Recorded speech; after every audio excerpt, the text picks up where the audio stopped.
Nurse, nurse देखो ना, मेरा टीवी काम नहीं कर रहा है फिर से।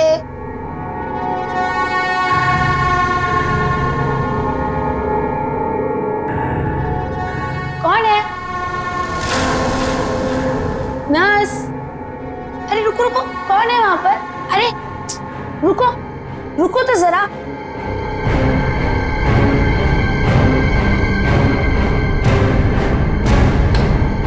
नर्स, नर्स कहाँ चली गई है?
एक अजीब सी आत्मा। हाँ, कोई नहीं है मैडम। इस फ्लोर पे आपके अलावा और कोई नहीं है। एक अजीब सी औरत। रुकिए, मैं देकर आती हूँ। मैं देकर आती हूँ।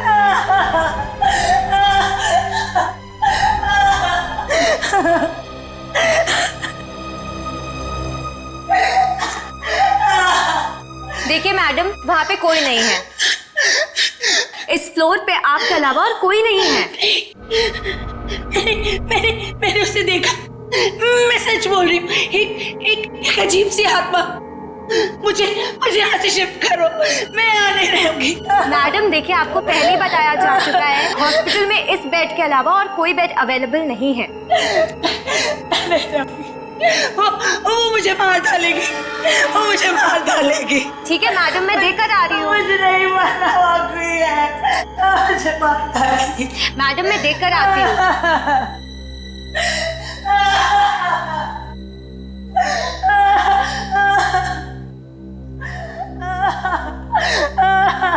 कौन है? कोई है?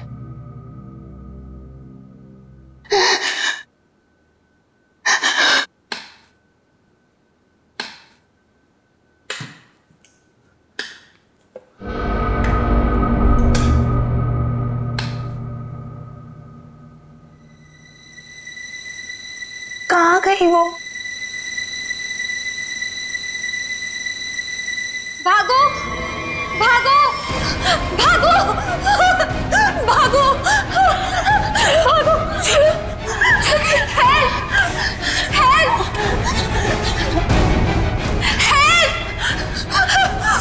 हेल्प। चलो चलो, मुझे मरना नहीं है। चलो चलो।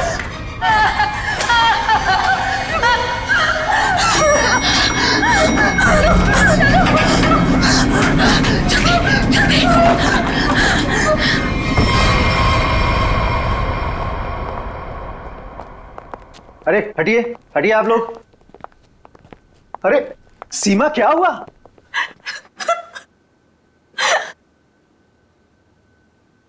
अरे बेटा, क्या हुआ?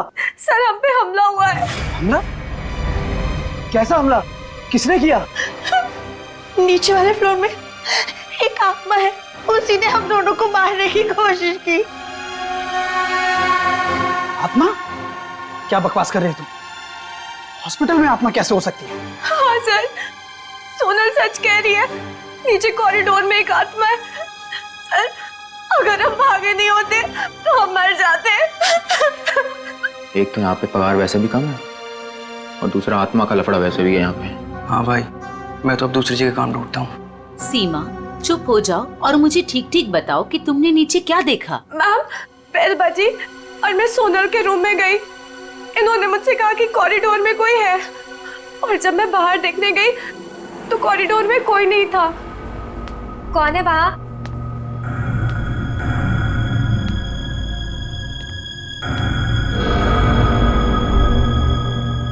कोई है? कौन है? कौन है वहां?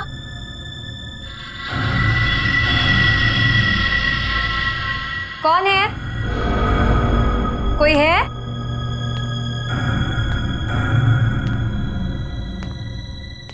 कौन है?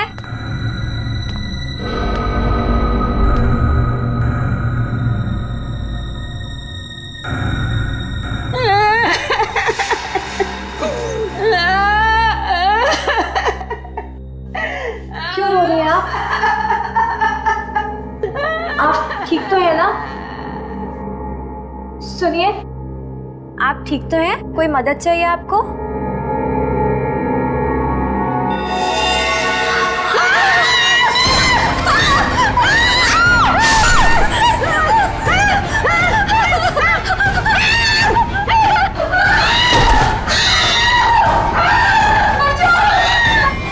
सर आइए।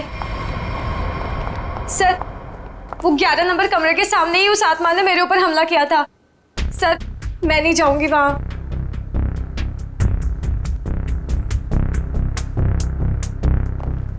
साहब, हमें इन आत्माओं से नहीं उलझना चाहिए।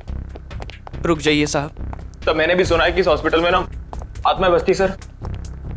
साहब रुक जाइए। सर प्लीज, सर मुझे लगता है हमें अंदर नहीं जाना चाहिए सर। कुछ नहीं होगा समीरा। सर ये लाइट क्यों नहीं जल रही?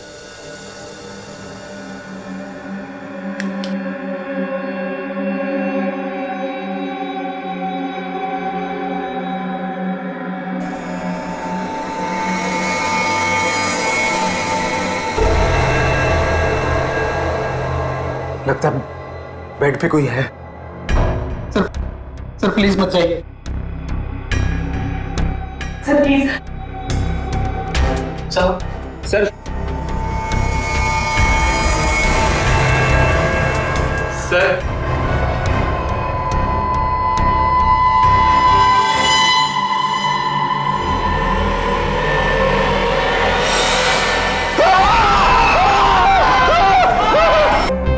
कितने बुरी तरह से खरोंचा है इसके चेहरे को।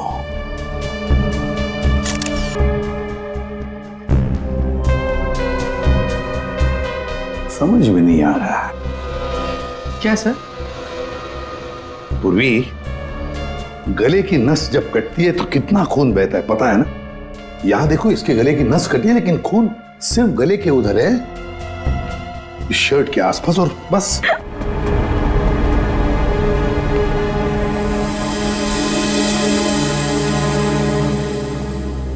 अच्छा, आप में से और किसी ने आत्मा को देखा है? नहीं सर। दरअसल हम लोगों ने सारा हॉस्पिटल छान मारा, वो हमें कहीं नहीं मिली। आत्मा जिसे दिखना चाहे सिर्फ उसी को दिखती है सर, और हमने इन सोई हुई आत्माओं को जगा दिया है। हमने ऐसी आत्माएं बहुत देखी है, समझी, और सबको बंद करके रख दिया। अच्छा, मनोज के बारे में कुछ बता सकते हो? सर, मनोज हमारा पेशेंट था। वो 2 दिन पहले ही हमारे हॉस्पिटल में एडमिट हुआ। उसे बदन में बहुत दर्द था और उसे सांस लेने में काफी तकलीफ हो रही थी सर। लेकिन सर, हैरानी की बात यह है उसका बेड तो 4थे फ्लोर पर था, नीचे कैसे आ गया? एग्जैक्टली। मैं 2 घंटे पहले सर ऊपर पेशेंट्स की रिपोर्ट चेक करने गया था। मैंने भी मनोज को वहीं देखा था। ये बात किसी को तो पता चलनी चाहिए थी, हॉस्पिटल के स्टाफ में से। पता नहीं सर। और ये मनोज ने पेशेंट के कपड़े की जगह डॉक्टर के कपड़े कैसे पहन रखे? ये भी पता नहीं सर। पता नहीं, मालूम नहीं, कम से कम ये तो पता होगा कि हॉस्पिटल के जो सीसीटीवी कैमरास है वो तो चालू है। जी हाँ सर, सिवाय इस फ्लोर के, क्योंकि यहाँ रेनोवेशन चल रही है।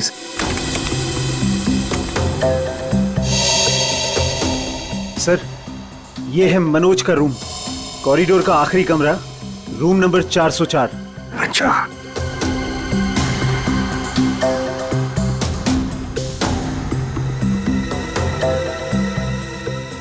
देखो ये तो मनोज है और वो भी बिल्कुल अकेला।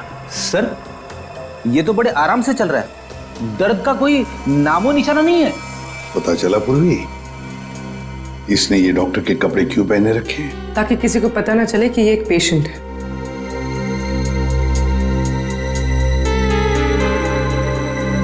सर इसने कुछ छुपा कर रखा है।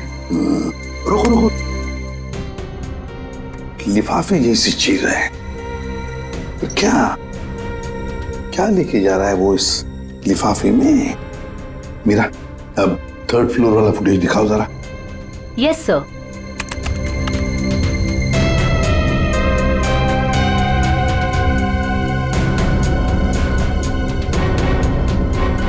सर वो लिफाफा इसके हाथ में अभी है ही नहीं।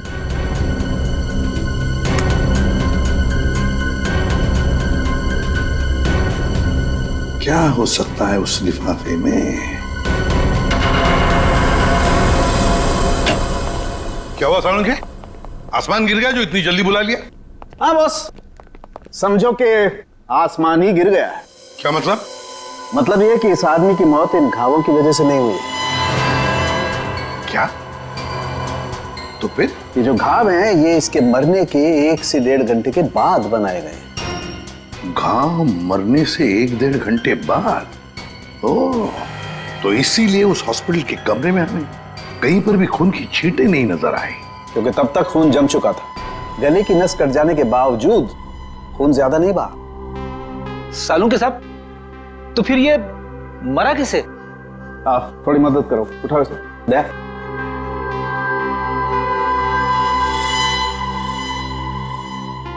बस ये देखो, इंजेक्शन का मार्क।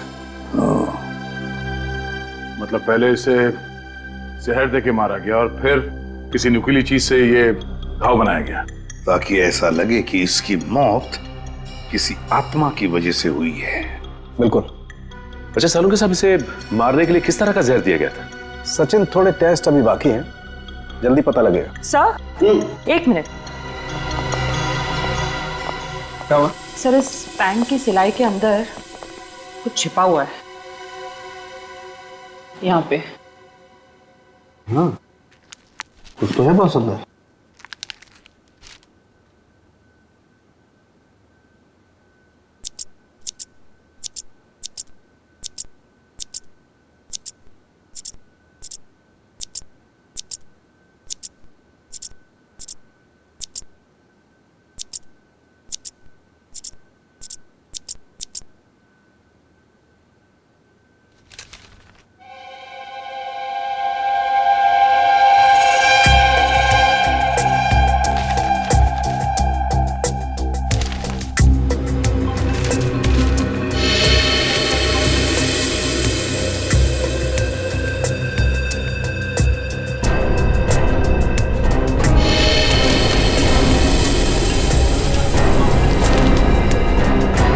तो कोरा कागज है। लेकिन सर कोई क्यों इतनी मेहनत करके ऐसा पेपर अपने पैंट में छुपा कर रखेगा जिसमें कुछ भी ना हो? पूर्वी, ये पेपर जैसे दिखता है वैसे हरगिज हो ही नहीं सकता। जरूर इस पेपर के अंदर कोई ऐसी कीमती चीज छुपी है जो इस मनोज की जिंदगी पे भारी पड़ गई। सर मनोज की कार के जीपीएस सिस्टम को चेक करने से पता चला कि आज से 5 दिन पहले वो 6 घंटा अपनी गाड़ी चलाकर चिन्नौर शहर गया था। तो जो इंसान बदन दर्द की वजह से ठीक से चल फिर नहीं पा रहा हो, वो 6 घंटे तक गाड़ी चलाकर शहर से इतनी दूर क्यों जाएगा? सर मुझे तो लगता है मनोज झूठ बोल रहा था, उसे कोई बीमारी थी नहीं। लेकिन फ्रेडी, हॉस्पिटल कोई घूमने फिरने की आराम करने की जगह तो है नहीं कि ऐसे कोई जाके वहां पे भर्ती हो जाए। तो जरूर किसी मकसद से ही भर्ती हो गया हॉस्पिटल में।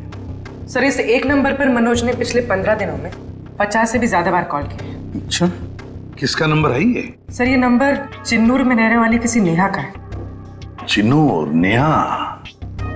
तो फिर जरूर ये मनोज नेहा से मिलने गया होगा चिन्नूर में। हम भी मिल लेते हैं नेहा को। 1 मिनट सर, नेहा का मोबाइल यहीं कहीं आसपास दिखा रहा है।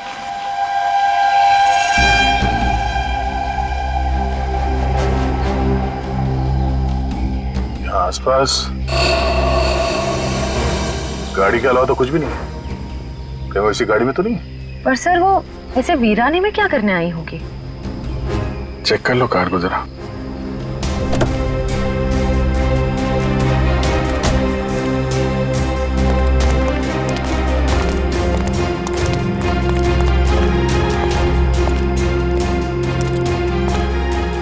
सर गाड़ी में तो कोई नहीं है। ए, हाथ ऊपर करो। चला के करने की कोशिश की ना तो खोपड़ी उड़ा दूंगी। गन नीचे। कौन हो आप लोग? हम लोग सीआईडी से हैं। गन लेके क्या कर रही थी यहाँ पे? मैं किसी का इंतजार कर रही थी और ये मेरी लाइसेंस वाली गन है। मेरा काम ही कुछ ऐसा है कि मुझे कभी भी जरूरत पड़ सकती है इसकी। क्यों? ऐसा क्या काम करती हो कि तुम्हें गन की जरूरत पड़ती है? हा? प्राइवेट डिटेक्टिव हूँ मैं। Private detective? जी हाँ। किसी मनोज नाम के आदमी को जानती हो तुम? मनोज? क्लाइंट है वो मेरा। है नहीं, था। अब वो मर चुका है। मर चुका है?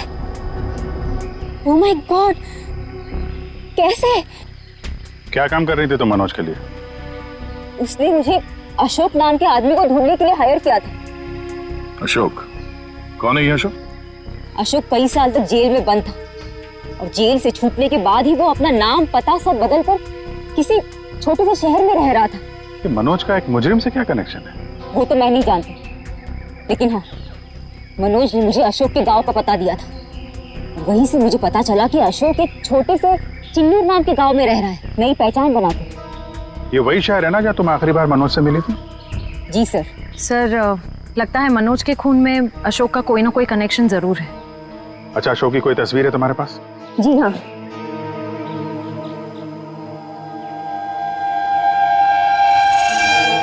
मनोज के मर्डर केस में हमें इसकी तलाश है। एक बार तुम इसे ढूंढ चुकी हो, इसे ढूंढने में हमारी मदद करोगे तुम?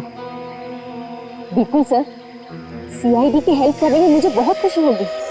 32 मिखिलेश के, 33 सुभद्रा डी, 34 सुपेश सी, ठीक है, 35 मानव डी। क्या जिंदगी है यार, मुर्दों के साथ रात गुजारनी पड़ती है। अरे ये 37 नंबर कहाँ गया? कहाँ चला गया यार? लाश है। हो सकता है कोई रिश्तेदार लेकर गया हो। कोई रिश्तेदार लेके गया हो तो कम से कम इसमें एंट्री तो होती रजिस्टर में।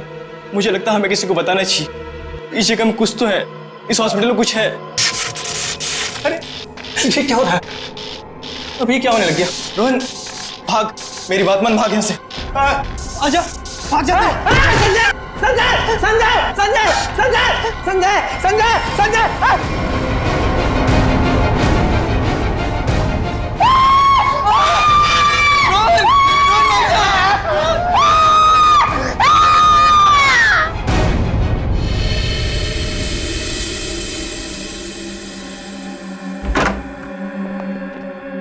साहब, हाँ, पहले बॉडी नंबर 37 गायब हुई, उसके बाद में साहब ये वाली अचानक से उठी और इससे रोहन का हाथ पकड़ लिया साहब। मैं बहुत डर गया था साहब, इसलिए हम भाग गया।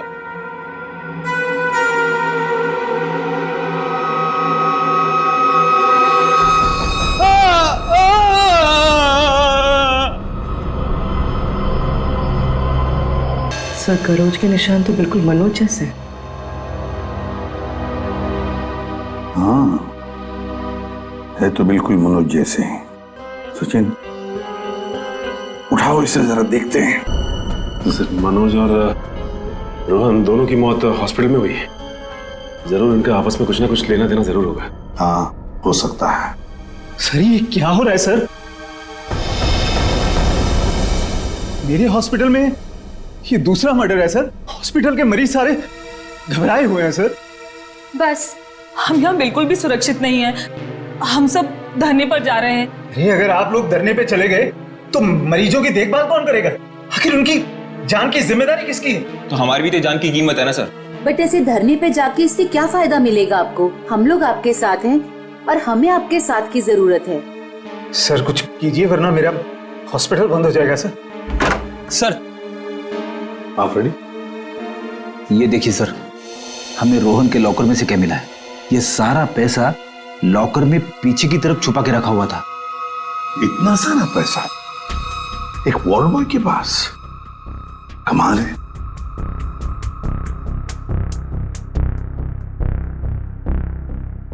आप में से कोई जानता है इस पैसे के बारे में? नहीं सर, हमें कुछ नहीं पता। किसी को भी नहीं पता? नहीं सर। सर ये रोहन जरूर किसी गलत काम में इन्वॉल्व हुआ और शायद इसी वजह से इसकी मौत हुई हो। हाँ, हो सकता है।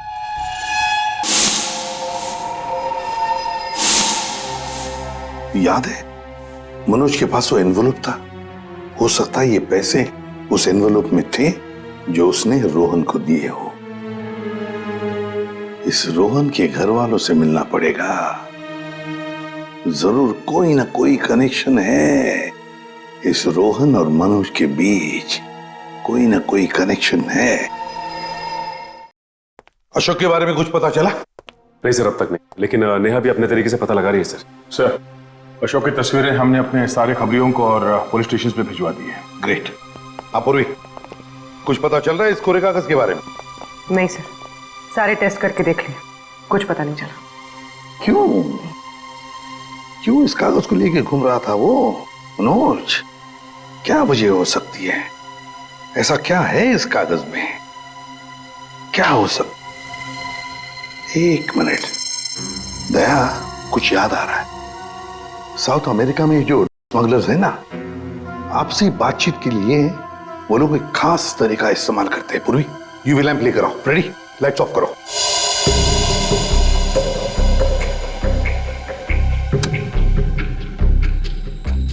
सर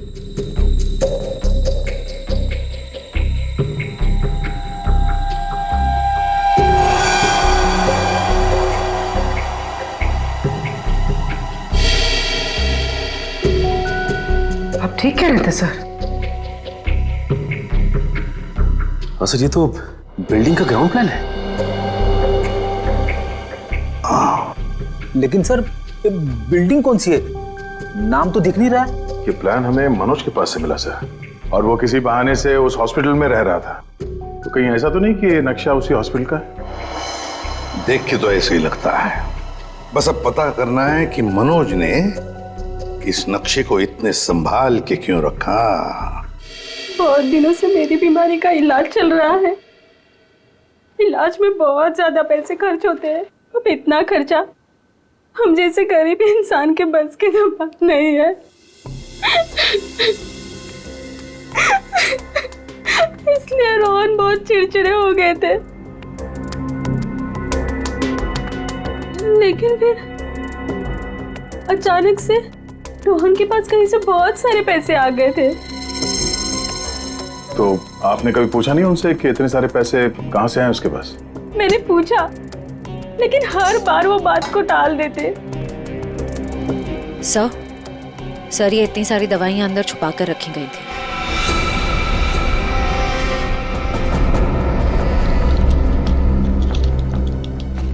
ये तो बहुत महंगी दवाइयां हैं।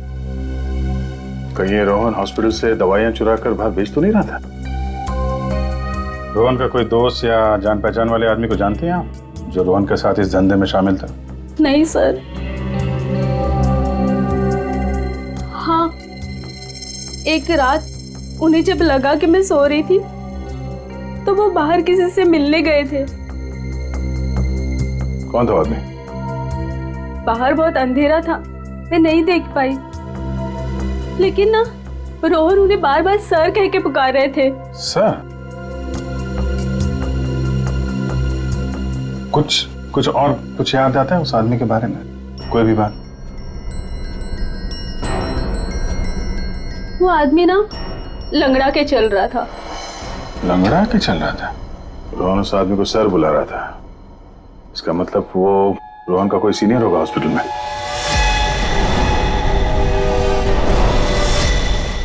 अरे सर, उस हॉस्पिटल का प्रबंधक विजय, वो भी तो लंगड़ा के चलता था। क्या बेकार की बातें कर रहे हैं सर आप? मैं अपने ही पेशेंट्स को मार के अपने हॉस्पिटल को बदनाम क्यों करूंगा? क्या बात है मिस्टर विजय, आप तो बहुत ही भले आदमी हैं। अगर आप अपने हॉस्पिटल के बारे में इतना ही सोचते हैं तो ये बताइए कि अपने ही हॉस्पिटल की दवाइयों की कालाबाजारी क्यों कर रहे हो? हाँ? दवाइयों की कालाबाजारी? मैं कुछ नहीं जानता यार। एक सवाल से ही थाता पापा हो गया इनका। देखो विजय बाबू, रोहन की पत्नी से हम लोग मिल चुके हैं। उसने रोहन के साथ झगड़ा करते हुए तुम्हें खुद देखा है। हॉस्पिटल का स्टाफ, डॉक्टर्स सब दवाइयों की चोरी को सही बता रहे हैं, समझे? तुम्हारी पोल खुल चुकी है मिस्टर, और हम ये भी जानते हैं कि तुम्ही ने रोहन को इन सब में फंसाया है। अब जरा सोचिए, हॉस्पिटल की कितनी बदनामी होगी जब लोगों को पता चलेगा कि यहाँ का प्रबंधक खुद हॉस्पिटल को लूटने में लगा हुआ है, यहाँ की दवाइयाँ चोरी करके बाजार में बेच देता है। अब आप खुद कबूलोगे या हमारे पास और भी तरीके हैं मुंह खुलवाने के? मुझे माफ कर दीजिए सर, मुझसे गलती हो गई। वो कुछ दिनों से मेरी फाइनेंशियल पोजीशन ठीक नहीं थी, इसलिए ये सब करने के अलावा मेरे पास और कोई चारा भी नहीं था। तो रोहन को तुमने हिस्से के लिए मार दिया? नहीं सर, मैंने किसी को नहीं मारा। इन हत्याओं से मेरा कोई लेना देना नहीं। वो तो कुछ दिन पहले मनोज मुझसे मिलने आया था और कह रहा था कि उसे इस अस्पताल में दवाइयों की चोरी के बारे में पता चल गया है। तो उसे पता चल गया था कि तुम ये सब कर रहे हो? नहीं सर, उसे ये पता चल गया था कि अस्पताल नुकसान में चल रहा है। वो इसे खरीदना चाहता था। फिर बेचा क्यों नहीं? वो इसे गिराकर एक कमर्शियल बिल्डिंग खड़ी करना चाहता था। तो तुम मान गए? नहीं सर, मैंने मना कर दिया। तो फिर जो आदमी इस हॉस्पिटल को खरीदना चाहता था वो मरीज बनके यहाँ भर्ती क्यों हुआ? ये मुझे पता नहीं मैडम। अब अगर इलाज करवाने के लिए कोई हॉस्पिटल में आता है तो हम उसे मना कैसे कर सकते हैं? जो मनोज के हाथ में लिफाफा दिखा था, हो सकता है वो पैसे उसने रोहन को इसलिए दिए हों कि दवाओं की चोरी के पीछे जो असली मुजरिम है उसे वो एक्सपोज कर सके। अगर ऐसा होता तो ये हॉस्पिटल बदनाम हो जाता और ये हमेशा के लिए बंद। जो दो लोग ऐसा कर सकते थे वो तो रहे नहीं। अब तो कोई बचा भी नहीं है जो तुम्हारी पोल खोल सके। क्यों? मैं अपने बच्चों की कसम खा के कहता हूं सर, मैंने किसी को नहीं मारा। मैं बेईमान हो सकता हूं लेकिन हत्यारा नहीं सर। लगता तो है ये झूठ नहीं बोल रहा है। ये मनोज किसी अशोक को ढूंढ रहा था ना?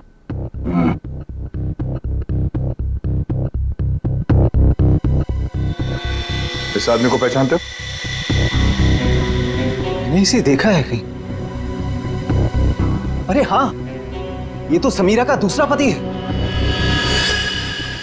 कुछ दिन पहले हॉस्पिटल में आके इसने हंगामा किया था और सिक्योरिटी को बुलाकर इसे बाहर निकलवाना पड़ा था। समीरा?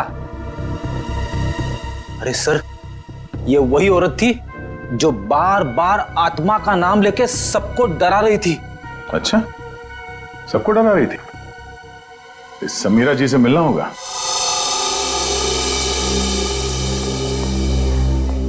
एक्सक्यूज मी, ये समीरा किधर है? वहां पर।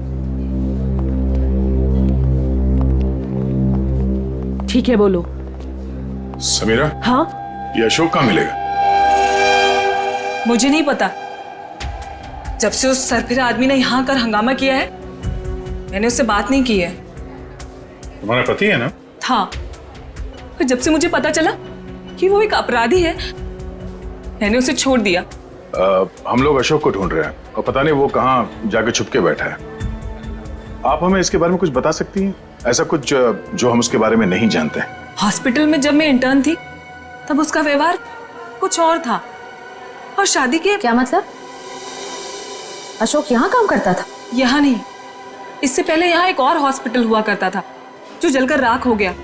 हम दोनों वहाँ काम किया करते थे। समीरा, ये मनोज अशोक को ढूंढ रहा था, तो क्या मनोज ने कभी तुमसे मिलने की कोशिश की? अशोक और मनोज अच्छे दोस्त हुआ करते थे। एक दिन मनोज अशोक को ढूंढता हुआ मेरे पास आया और कहने लगा कि उसका कुछ सामान उसके यहाँ पड़ा हुआ है जो मैं आकर ले लूं। जब मैंने मना किया मुझ पे गुस्सा हो गया और कहने लगा अशोक ने जेल जाने से पहले किसी केटू के बारे में बताया था। ये केटू क्या है? मुझे नहीं पता। ये केटू कहीं सुना है। अरे हाँ, वो कुछ साल पहले वो जेडी ज्वेलर्स के यहाँ हीरो की चोरी हुई थी ना, बहुत सुर्खियों में थी खबर। उसमें से एक हीरे का नाम था केटू। हाँ सर, केटू हीरा। मुझे याद है सर, ये खबर तो हर न्यूज चैनल पे थी और मीडिया वालों ने इसका नाम केटू केस रखा था। और ना तो उन चोरी हुए हीरों का कुछ पता चला और ना ही उन चोरों का। तो कहीं अशोक और मनोज इन लोगों ने तो नहीं उड़ा दिया हीरा? हो सकता है अशोक ने चोरी के हीरे कहीं छुपा के रख दिए होंगे और उसके बाद किसी और केस में पकड़ा गया होगा और मनोज को वो हीरे नहीं मिले। और वो जो मनोज के पास से जो नक्शा मिला था ना, वो जरूर इस पुराने हॉस्पिटल का ही होगा। और सर इसीलिए हमें इसका कोई रिकॉर्ड नहीं मिला, क्योंकि अब वो हॉस्पिटल है ही नहीं। और शायद अशोक ने वो हीरा किसी हॉस्पिटल में छुपा दिया होगा। और इसलिए मनोज इस हॉस्पिटल को खरीदना चाहता था, और जब ऐसा नहीं हुआ तब वो इस हॉस्पिटल में पेशेंट बनकर आया हीरे को ढूंढने के लिए। और किसी को इस बात की भनक लग गई और उसने मनोज को मार दिया। सर वो हा? आत्मा इधर वाह, आत्मा से भी मिल लेता।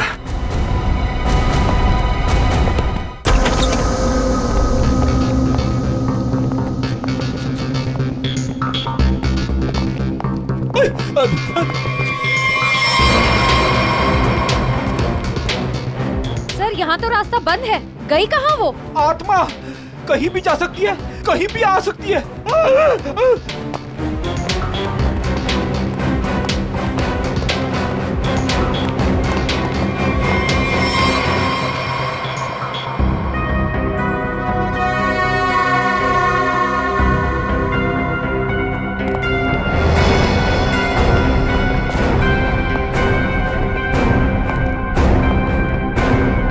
सर यहाँ तो कोई नहीं है, वापस चले? आई तो यहीं पे है, ढूंढो।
माँ छोड़ दे इसे।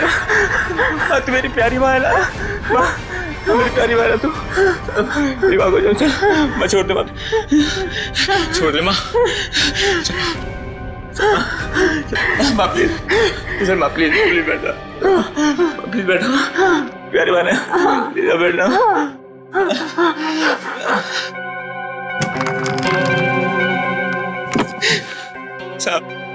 साहब मेरी माँ की दिमागी हालत बहुत खराब है साहब। मैं बहुत गरीब हूँ साहब। मेरे पास इतने पैसे भी नहीं है कि अपनी माँ का इलाज करा सकता था साहब, इसलिए मैंने इसे यहाँ पे छुपा के रखा साहब। जब ये 2-3 बार यहाँ से छूट के भाग गई तो लोगों ने इसे आत्मा समझा साहब। चलो सर, एक बात तो पक्की हो गई, यहाँ पे कोई आत्मा नहीं है। साहब प्लीज मेरी माँ को माफ कर दो साहब, इसकी कोई गलती नहीं है साहब। मैं मानता हूँ कि साहब मेरी माँ को ना दौरे आते हैं, पर ये साहब किसी का खून नहीं कर सकती साहब। ठीक है, तुम परेशान मत हो। तुम्हारी माँ की देखभाल का बंदोबस्त हम लोग करेंगे, ठीक है? साहब मैं आपका ये एहसान कभी नहीं भूलूंगा साहब। नहीं, एहसान की बात नहीं है, ये तो हमारा फर्ज है। और हो सके तो तुम भी किसी की मदद कर देना। सर लेकिन अब तक हमें खूनी का पता नहीं चल पाया है। वो खूनी भी यही होगा और लूट का माल भी यहीं कहीं छुपा के रखा होगा। वो लूट का माल? वो कुछ देर पहले मैंने ना वो खोदने की आवाज सुनी थी साहब। कहाँ पे?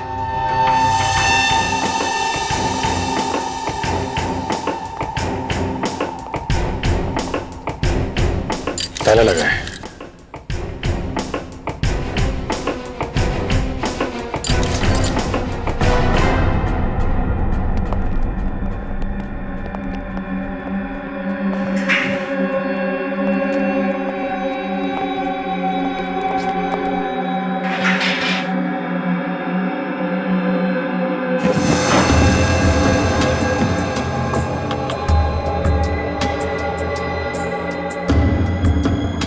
यहाँ पे कुछ है?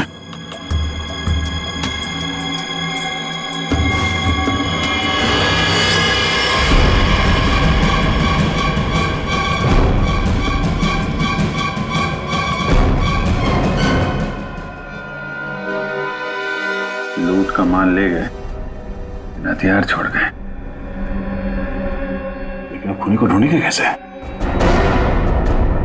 ये हॉस्पिटल में गड़ा हुआ चोरी का माल मनोज के बजाय कोई और ही ले उड़ा। लेकिन सर कैसे? क्योंकि सिर्फ अशोक ही जानता था कि लूट का माल कहां पे गाड़ के रखा गया है। ये मनोज भी जानता था सर, लेकिन वो उन लोगों में से था जो अकेले ही खाना चाहता है। मनोज तो मर गया, बचा अशोक। वही बता सकता है ये तीसरा आदमी कौन है। सर कहीं वो अशोक की पहली पत्नी समीरा तो नहीं? या फिर विजय भी हो सकता है। सर नेहा से मेरी अभी भी बात हुई सर। उसने बताया कि अशोक ने डॉक्टर अर्जुन से फोन पे कई बार बात की और इस बात को भी कई महीने बीत गए सर। सर डॉक्टर अर्जुन एक साइकियाट्रिस्ट है जिसके खुद के क्लिनिक थे। जब ये अशोक जेल से बाहर आया था तो उसे दिमागी बीमारी हो गई थी। लोग कहते हैं कि वो घंटों अकेले में बड़बड़ाता रहता था। और हाँ सर, अशोक ने अपना ट्रीटमेंट भी करवाया था डॉक्टर अर्जुन से। हाल फिलहाल में डॉक्टर अर्जुन ने हॉस्पिटल की नौकरी ज्वाइन की थी, वो भी जनरल मेडिसिन में। तो फिर दया जरूर इस साइकियाट्रिक ट्रीटमेंट के दौरान अशोक ने डॉक्टर अर्जुन को वो लूट के माल के बारे में बताया होगा। हाँ सर, और इसीलिए लूट के माल पे हाथ साफ करने के इरादे से डॉक्टर अर्जुन ने हॉस्पिटल की नौकरी की। एग्जैक्टली दया, ये डॉक्टर अर्जुन ही हमारा मोहरा है।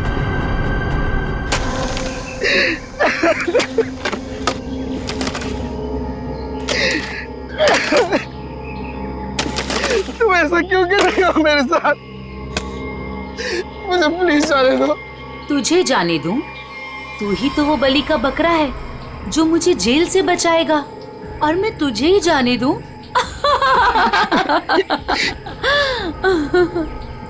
मुझे मत मारो, मेरे छोटे छोटे बच्चे हैं। सॉरी, तुझे तो मरना ही पड़ेगा, और मरने के बाद जब तू किसी को नहीं मिलेगा ना, तो सबको यही लगेगा कि मैंने नहीं, तूने मारा है रोहन और मनोज को, और हीरे लेके फरार हो गया है। कौन से हीरे? देखो मैं इस बारे में कुछ भी नहीं जानता। तू कुछ भी नहीं जानता इस बारे में, मगर दुनिया को तो यही लगेगा कि तू सब कुछ जानता है, और मैंने ऐसा प्लान बनाया है कि दुनिया को यही लगेगा कि तू इस देश को छोड़ के भाग चुका है। मुझे प्लीज जाने दो, मुझे मत मारो। देखो मैं तुमसे प्रॉमिस कर रहा हूँ, मैं किसी से कुछ भी नहीं कहूँगा। डर मत, ज्यादा दर्द नहीं होगा तुझे।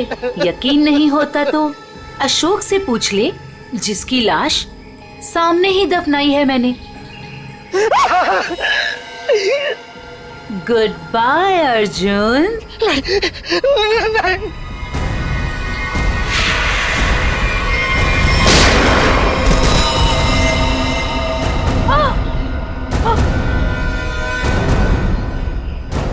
सीआईडी?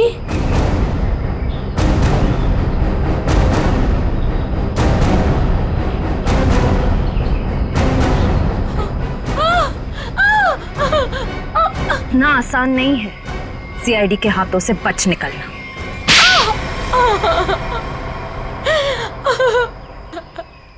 तुम्हें अशोक ने चुराए हुए हीरों के बारे में पता कैसे चला? सर, अशोक जेल से छूटने के बाद मुझसे मिला था, और वो बहुत अकेला और बहुत परेशान था सर। और सर, वो मुझसे प्यार भी करने लगा था, और मेरे लिए वो अपने आप को सुधारना भी चाहता था। अशोक को मैं पहले से जानती थी, और वो मुझसे प्यार भी करता था। और एक दिन नशे की हालत में मुझे उसने उन हीरो के बारे में बताया। और तुम्हारे मन में हीरो का लालच आ गया, क्यों? हाँ सर, उन हीरो को बेच के मैं अपने सारे सपने पूरे करना चाहती थी। लेकिन इसके लिए अशोक को क्यों मार दिया तुमने? सर, मैं डर गई थी। मुझे ऐसा लगा कि शायद वो नशे की हालत में किसी और को ना बता दे हीरे के बारे में। और इसके लिए तुमने रघु की बीमार माँ का फायदा उठाया। लोगों को लगा कि ये सारे खून उस आत्मा ने किए। हाँ सर। डॉक्टर विजय और रोहन दवाइयों की कालाबाजारी करते थे, इसके बारे में तुम्हें पता चल गया था। इसलिए रोहन को मारने से सारा शक डॉक्टर विजय पे जाता है। हाँ? मोहरे तो अच्छे बिछाए थे और चाल भी अच्छी चली थी, लेकिन मगर आप लोगों ने आके यहाँ पे मेरा सारा खेल बिगाड़ दिया। अशोक तुम्हारे प्यार के लिए सुधरना चाहता था और तुमने हीरों के लिए उसे ही जान से मार दिया। पैसों के लालच में आकर तुमने 3-3 लोगों का खून किया है। फांसी होगी तुम्हें, फांसी।